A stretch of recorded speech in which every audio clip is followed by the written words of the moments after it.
Hi hello மக்கள் எல்லாம் எப்படி இருக்கீங்க? நல்லா இருக்கீங்களா? நம்ம இன்றைக்கி வெஜிடபிள் புலாவ் செய்ய போகிறோம். வாங்க எப்படி செய்யறதுன்னு பார்க்கலாம்.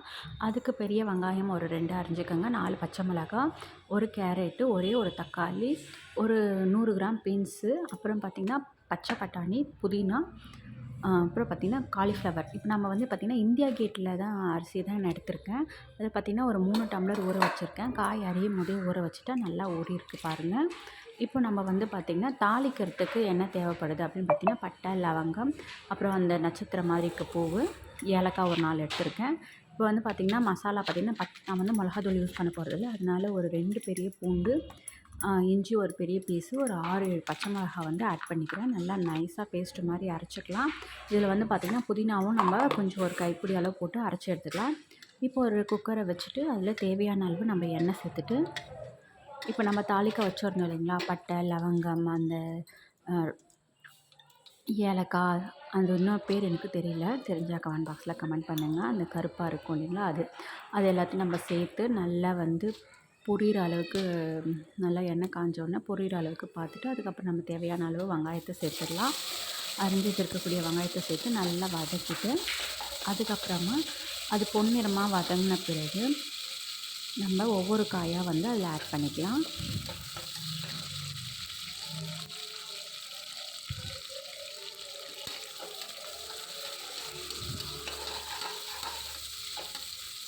ஒரு 20 நிமிஷம் மட்டுமே வந்து பாஸ்மதி ரைஸ் ஊறினா போதுங்க. அதுவே வந்து ஒரே விசிலில் சூப்பராக உதிரி உதிரியாக அழகாக வந்துடும். இப்போ நம்ம கேரட் வந்து ஆட் பண்ணிக்கலாம். அதோட பீன்ஸும் நம்ம ஆட் பண்ணிக்கலாம். நல்லா வந்து வதக்கிட்டே இருக்கலாம்.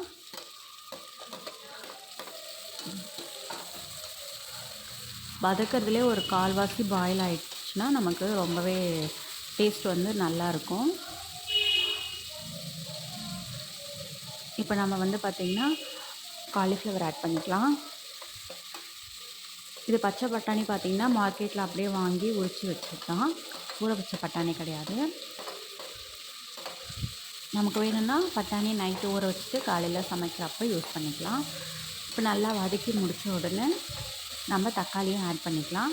தக்காளி வந்து ஒரே ஒரு தக்காளி தான் எடுத்திருக்கேன். ஏன் அப்படின்னு பார்த்திங்கன்னா ரைஸ் வந்து பார்த்திங்கன்னா ஒயிட் கலரில் இருக்கணும். அதனால் வந்து பார்த்திங்கன்னா நிறைய தக்காளி ஆட் பண்ணிடாதீங்க. ஒரே ஒரு தக்காளி ஆட் பண்ணாவே போதுமானது. ஆட் பண்ணி நல்லா வதக்கி எடுத்துக்கோங்க. அப்புறம் நம்ம அரைச்சி வச்சுருக்கோம் இல்லைங்களா, அந்த பேஸ்ட் வந்து எடுத்துக்கலாம். இல்லை நான் சுத்தமாக மிளகாத்தூளே போட போகிறதில்ல, அதனால தான் நான் வந்து பச்சை மிளகா அவ்வளோ ஆட் பண்ணியிருக்கேன். ஏன்னா நமக்கு வந்து ஒயிட்டாக ரைஸ் வரணும் அப்படின்னா நம்ம வந்து தக்காளி கம்மி பண்ணிக்கணும், மிளகாத்தூள் போடக்கூடாது, மஞ்சத்தூளும் ஆட் பண்ணக்கூடாது. நல்லா காய் வந்து பார்த்திங்கன்னா நல்லா ஆஃப் பாயிலில் வந்திருக்கு. இப்போ வந்து பார்த்திங்கன்னா நம்ம அரைச்சி வச்சுருக்கக்கூடிய அந்த பேஸ்ட்டு பார்த்திங்கன்னா இந்த மாதிரி தான் இருக்கும். இதை வந்து அதோடு ஆட் பண்ணிக்கலாம். இதில் ஒன்றுமே இல்லை, 4 ஐட்டம் தான் போட்டு நல்லா அரைச்சி வச்சுருக்கேன். இதை நல்லா ஆட் பண்ணிக்கலாம்.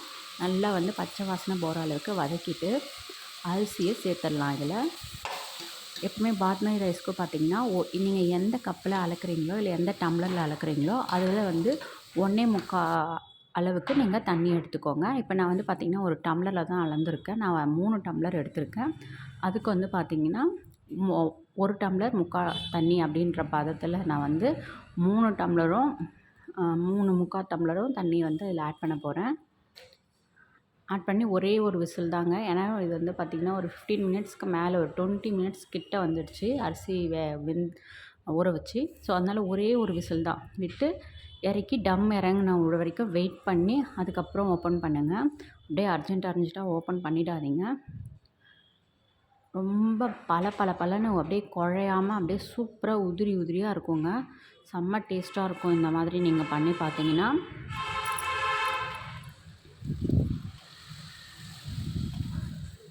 நீங்களும் எல்லோரும் வீட்டில் டேஸ்ட் பண்ணி நல்லா இந்த மாதிரி செஞ்சு சாப்பிடுங்க.